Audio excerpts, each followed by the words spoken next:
Good morning, everyone. Hopefully you can hear me. I'm Stephen Lambert. As I said, I'm COO of MCS. We're a technology provider in the digital workplace in the broad sense and headquartered out of Belgium. We'll talk about that a little bit.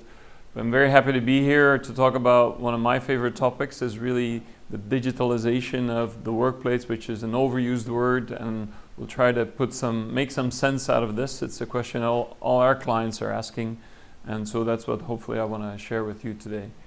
I'm frequently speaking on these topics in events all over Europe, and it's definitely one of the most the hottest topics that we hear about. Very briefly on MCS, we're, as I said, a technology provider. We do CAFM, we do smart building and other related technologies.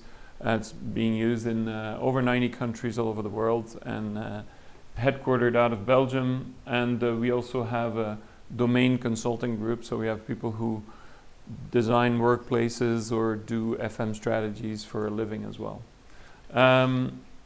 These are some of our clients. You don't have to believe me, you can believe Gartner here at the bottom saying that we are not just a technology pusher, but we also try to think about the real life experience of the user in the workplace. And that's what I'll talk about today. I'm not going to show you demos or boring things like that. That's our vantage point. We're active in all these different domains, so we're taking a complete perspective, and you probably can't read it from the back, from real estate to facility management to workplace to energy management to meeting room bookings, maintenance, all the different dimensions of managing buildings enabled by smart buildings. And so today I'll talk primarily about that topic of how smart building technologies can actually completely revolutionize the way the workplace is being used and managed. Very briefly on the workplace that's changing, I'm not going to repeat the things that were said in the panel this morning. But want to highlight a few things out of there that I'll show in some of the cases that I'll present specifically. The importance of choice is there. It's not just the millennials, it's a new societal change. Everybody wants choice. And that doesn't mean that people are asking you to give options, but they just want it their way. It's very simple. Right? So that means as a workplace manager, you're having a huge challenge to actually figure out how do you give people what they want, not just a few options. Another one is, we talked about it this morning as well, the death of the office phone. It's not just a voice over IP phone, but it's just no phone. Everybody's going to Skype for Business or other virtual collaboration tools, so then you can walk around and change location without thinking about what your phone is or where it is. People want to stop meetingitis, the big disease, right? Everybody's overloaded with meetings, your agenda is full, and you don't feel productive.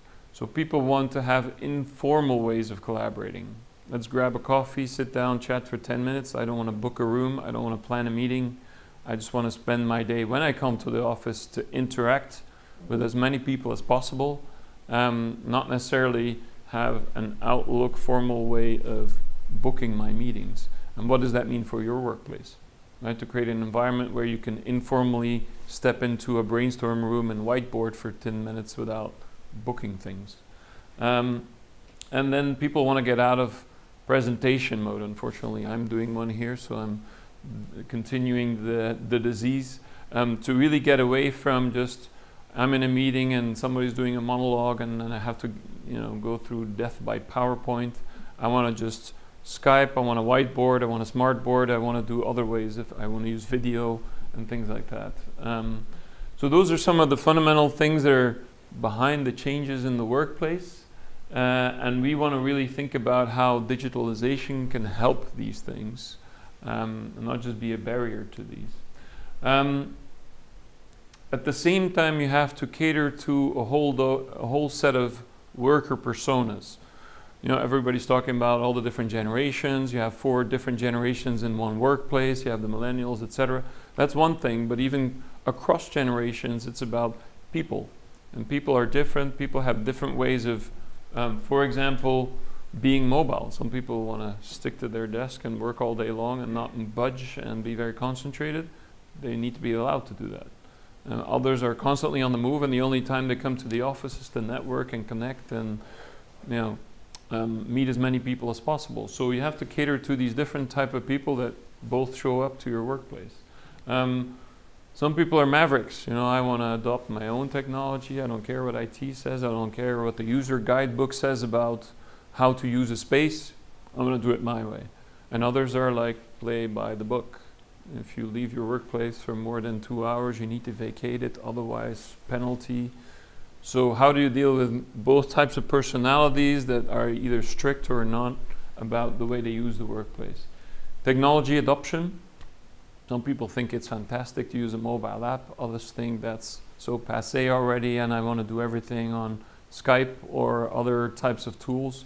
So how do you again give choice to people on technologies, not just the new technology?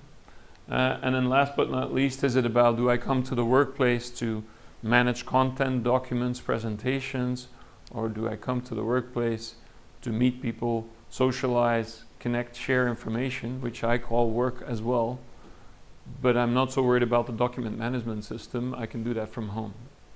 Right? So that's another dimension. And there's more dimensions to this. So how do you cater, how do you first of all understand what kind of animals you have in the zoo? And you can measure that. You can actually have technologies to track people's behavior, not just counting heads or butts and seats as it's called, but also collaboration, interaction. What kind of people are spending 10, 15 minutes with others, and others are more informal settings. So actually using technology to measure that and then adapting your workplace physically and digitally to accommodate that. So as a workplace manager, you're thinking performance. You used to manage buildings. Now you're managing the user experience. So you're not just worried about the cost of the cleaning service or the temperature settings. You're worried about, is the worker collaborating, productive, well-being, and these kind of completely different KPIs that you need to accommodate. So what are some of these new technologies? I'm sure some of you're familiar with some of them.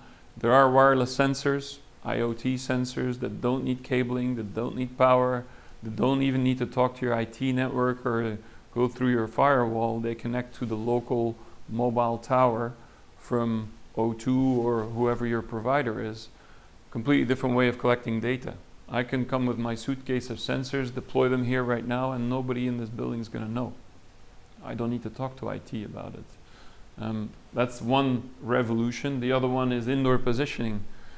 Just like you have GPS outside, you can have indoor positioning inside, either roughly or very precisely, down to the 2 or 3 feet, so they know exactly which room I'm in, so I can track everybody's behavior and walking around. It creates privacy questions, but guess what? The new generation doesn't care. They want to be tracked because it'll give them benefit. And we're getting this question all the time. We did a polling of about 250 workplace managers just last week, and the indoor positioning was the hot topic for everyone, which was even a surprise for me that it was the number one, because it is a bit controversial, but it's coming. Big data analytics is very easy now to set up a big data platform. I think Volker talked about it this morning, that it's not just about a sensor triggering a work order in your back office. It's about all this sensor data and all this BMS data and your electricity bills and your whatever it may be, all that data coming together and looking for correlations where you didn't even know they existed and visualizing that. And then last is the touch points. Used to be the laptop, the desktop is everything. Then it became the mobile app. Now it's digital signage, big screens, touch screens, or other ways of interacting with people that are there and people want them and like them. So with all these new technologies, the question then is, well, let me just maybe just share a few examples of these sensors. These are some examples of sensors, whether it's temperature, CO2, humidity. Occupancy is a very popular one, door openings, traffic flow of people, the positioning I mentioned, electricity, parking, and the list goes on and on. There's proliferation of these sensors. very affordable. Prices are going like this, wireless. So it's not about does the sensor exist. You betcha they exist, or they will assist if they don't already. It's more a matter of what you do with them, and that's where we want to take the vantage point of the user. The end user being either the occupant of the building or the workplace manager. We've identified about 250 use cases, and the list keeps growing, of things you can do thanks to these new technologies, whether it is find an available room, kind of the obvious one. Well, everyone's suffering from this disease of booked rooms that are not used. How do you know in real time? Or find a friend. I show up to the big office with 10,000 people, free seating, hot desking, whatever you call it, and you can sit anywhere, and guess what? I don't know where to sit. Well, what if you had a personal assistant on your mobile phone that says, I see you've been working with John and Anne the last 2 weeks. You're probably on a project with them. They're sitting right now on the 3rd floor, and there's a desk next to them that's available by the window, which you like, and close to the coffee machine. Wouldn't you sit there? That's virtual assistance with data that exists. And there's other things like, automatically notifying the facility worker that the printer's out of paper, coffee machine's empty, waste bin is full, whatever it may be. So there's lots of these examples, and I'll highlight a few of them today. So it's really about taking a building. This one is an office building, but it could be a hospital or a school or a retail shopping mall, and digitalizing them with all kinds of sensors. I mentioned many of them. But again, it's not just about sensors, because those are the hot topic and everybody wants sensors, and I want to spend millions on sensors because I want mine too. But there's a lot of data hidden in the back end. You have a CAFM system, an accounting system, BMS systems, BIM models, all kinds of data that's there, but it's not accessible. It's not easy to integrate with. It's not easy to correlate it with other stuff. What if you had the temperature sensor from your BMS system connected to the frequency of reservations and the actual occupancy of that room, and maybe there's a correlation there? Well, nobody's sitting in that room because it's too warm there, but the BMS system is not talking to your reservation system. Those are just simple, very simple correlations you can do as soon as you connect things. And then the other thing to not forget is this is all great. You're getting either existing data or new data and analyzing it, but you need to think about the output, the touch points with the end users. And here are some examples of what that is. It could be a meeting room display, a touchscreen kiosk, a mobile app. It could be a push button to say, clean me now, fill the coffee machine now, or find me on my mobile app, just like you say, I want Uber, I want a taxi. Well, now I want my friend to be notified that I'm available, for example. So those are different kind of touch screens that are touch points that are just as important in the complete end-to-end solution of a digital workplace. Here are some examples that we've been doing with clients and other companies have been doing with clients. Again, the list goes on and on. I'm not going to go through all of them. I'm just going to highlight a few just to illustrate what the possibilities are for the end user using some of these technologies. First one is, what is the biggest disease in the workplace?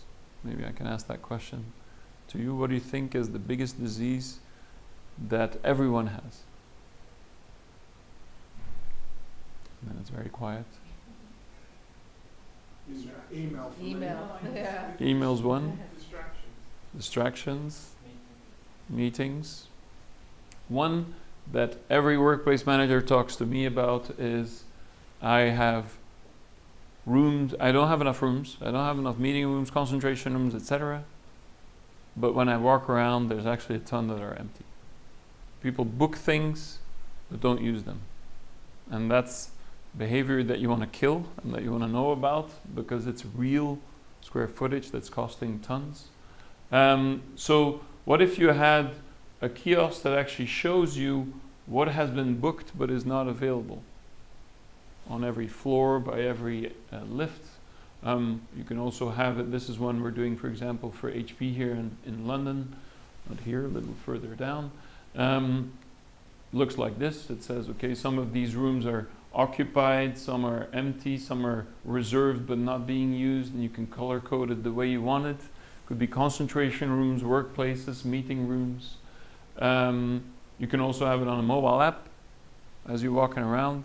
So what if every worker would avoid wasting 10, 15, 20 minutes a day looking for that room that's actually in real time available based on the sensor in the room, the reservation system, or other types of technologies. You would save time, it's productivity for the user, and you're getting rid of vacancy, which is killer from a budget perspective. Some people want different channels. We talked about choice. What if you want to use Skype to book a room? I'm always in Skype. I'm Skyping with all my friends and more colleagues, and we're Skyping in meetings. And what if I just in Skype say to my friend Sumi, where is this meeting room? Or I want a room for 2 people, or is that available right now? In natural language. That's then embedding, immersing this technology in where people are digitally, and giving them ways to book rooms using the channels that they want. It can show you in Skype the actual floor plan with the room and how to get there. So that's what I meant by giving people options. Some people go to a browser, others go walk over to a kiosk, others are on mobile apps, and others are in Skype. Give them all those options and let them choose. So what are the benefits of that? For the end users, I avoid walking around and physically looking for that room that is in real time available. It gives you the kind of room that actually fits the needs that you have, a concentration room, a quick informal brainstorm room. And the workplace manager actually reduces vacancy through this channel. Next question. What is the biggest cost in facilities? After the building itself, obviously. After the rent, and facility services, I mean. Energy is one. Actually, the bigger one is cleaning. It's the thing that's been around forever, because there's always that person coming around with the mop. It's expensive. It's been pretty much the same thing since the beginning of mankind. Well, what if you could actually revolutionize something as basic as cleaning? We're working with some of the bigger service providers in the world to look at how they can address that. Cleaning has evolved contractually from how many man hours, person hours of cleaning do I buy, to does my cleaning inspection tell me that it's in a normalized way clean, to is the end user satisfied with the cleanliness? Those are contracts that have actually evolved. And so if you're thinking in this world of the output or the outcome to the end user, then you can really think about how some of these new technologies can change. And you may think as an end user, I don't care, it's the problem of whoever's your cleaning provider. Well, it's not, because in the end you're paying for it. And you may be able to share in some of the gains that you can get from these technologies. So some of the sensors are traffic or occupancy sensors. It could be a feedback loop from the user on a mobile app, on a button, on a touchscreen saying this is not clean. Anywhere, meeting room, catering area, bathrooms. You can have these kind of wireless buttons, no cabling required. They just you put them and you forget them. Or door counters. And you take some of these technologies and say, well, what does that tell me? It tells me occupancy of rooms. It tells me evolution through the day. It shows me usage of bathrooms. It shows me on an entire floor actually where people spend their time. And if you take that into account and say, I will now give instructions to my cleaning personnel through a mobile app that's very simple, that they can understand, these are not technology people, where to go clean every day. And it's different every day. That room was not used today, skip it. This floor was not very occupied, skip it, or only vacuum, don't do the thorough cleaning. So you give them very specific instructions based on the actual activities that happen in the building. You can even have a mobile app like this that says, okay, how many people actually came into this meeting room, and oh, should I vacuum or not? And give them very clear instructions on a very simple app. These service providers that we're working with, they're some of the biggest in the world, they're saying 10 to 15% savings in cleaning, which is absolutely massive. And the question is, will they share it with you or not as an end user? And that's where you need to be smart about it. But there's gains to be had for both. And so the benefits of this is obviously for the end users to actually see that the cleaning is being done where it's most needed. That the cleaning personnel actually is motivated because they're actually feeling part of the new technology, and they're feeling more useful, more connected to the business. And the facility manager gets more money out of their budget. Last example that I'll give is what is really the focus of energy metering. This is the part. Yes, you want to look for energy consumption is kind of the I would say most common answer, right? To say Optimize performance. Optimize performance. Did I hear another one? Or, no. So I mean, in reality, it's about maybe how much you're going to get charged. yes, there's that also, the sourcing of it, and can you already predict what you will get charged by measuring yourself? We're taking a different angle to this in what we call the energy monitoring. The analogy is a building is like a connected coffee machine. You know, coffee machines are very smart these days. They say how many servings, temperature, electricity consumption, how many hot chocolates did you serve, all those things.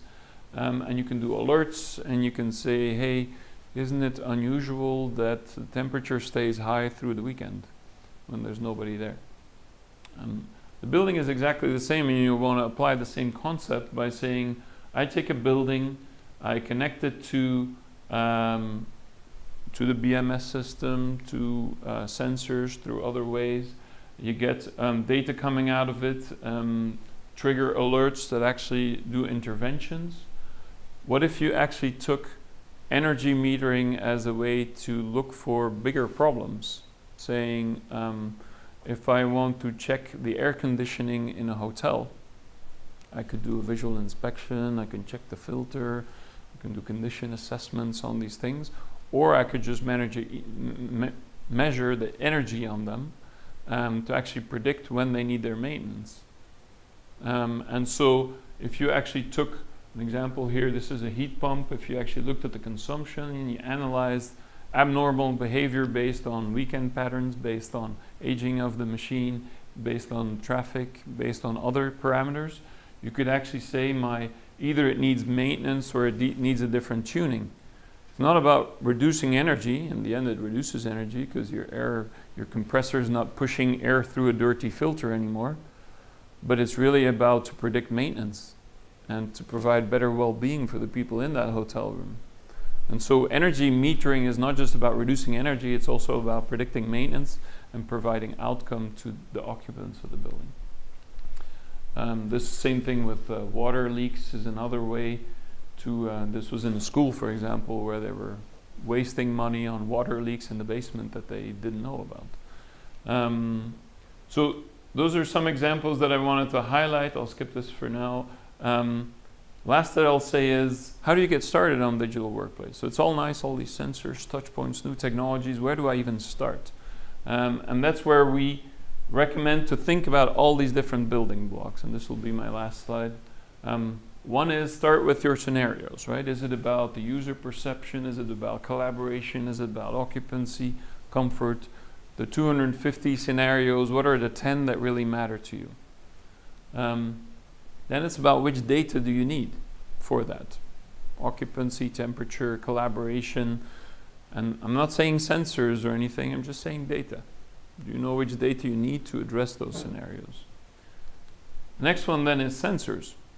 There's probably going to be some sensors involved because you're missing information, but you can also connect to the sensors of the BMS system or others. And then you have a lot of data that's good enough to be dangerous, You need to think about how do you visualize that data, not just graphs and complex spreadsheets, but intuitive information that a manager can understand. You need to think about data scientists, because some of the sensors will be wrong, and you need to do some extrapolations, and you need to do some interpretation, correlation. That takes a skill. And the best technologies in the world are not always going to address those. So think about that experience, either internally or outsourced. And then they have the actual human factor of the experts that interpret that data. It's not enough to have a nice graph or some alert, but actually say, okay, what does this mean for my maintenance, my cleaning, my workplace design, etc. And then last but not least is the output, which could be those mobile apps, the kiosks, the touchscreens, could be work orders for your cleaning or maintenance personnel, but it could also be a completely new workplace concept or a new way of thinking about the lighting or other things. So the bottom line is all of these building blocks are important. Don't just think about sensors or just thinking about data, but think about all these 5 building blocks, because if you take one of them out, that's when it goes wrong. Thank you very much.